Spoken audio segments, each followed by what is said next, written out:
السلام علیکم دوستانو څنګه یې ښه یې ټیک ټاک طبیعتونه مو ښه دي. نن درته یو قصه کومه که نه.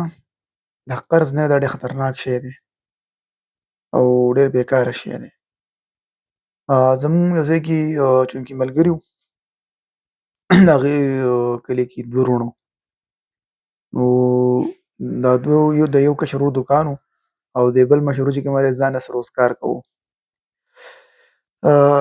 د مشر ورور چې وو که نه چې د کشر ورور نه تقریبا چې څه کم یا څه کاله دوه کاله چې کوم دی سوداګانې راوړې کور ته. مایو راواله، کله بچوله، کله بوتل پروګرام کې راواله، کله کورچې د بسکټ راواله. یاره دوه کاله تېر شو، دا کشر ورور کور ته راغی او وایي چې یاره د خان لالا پسې چې کومه دي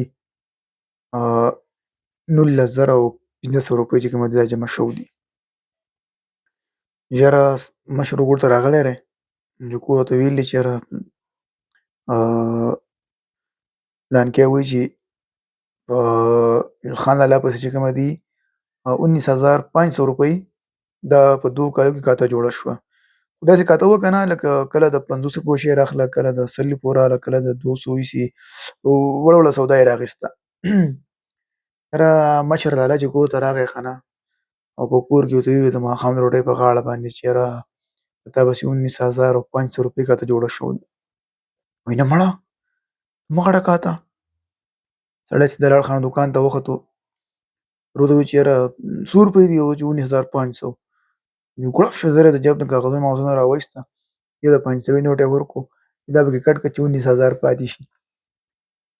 کاته 19,000 کور ته راغله، سبا له پسې بیا وختو د 2,000 پسې یې نوره وکړه. نو کاته لاړه د 19,000 19 20 21,000 پورته کاته لاړه.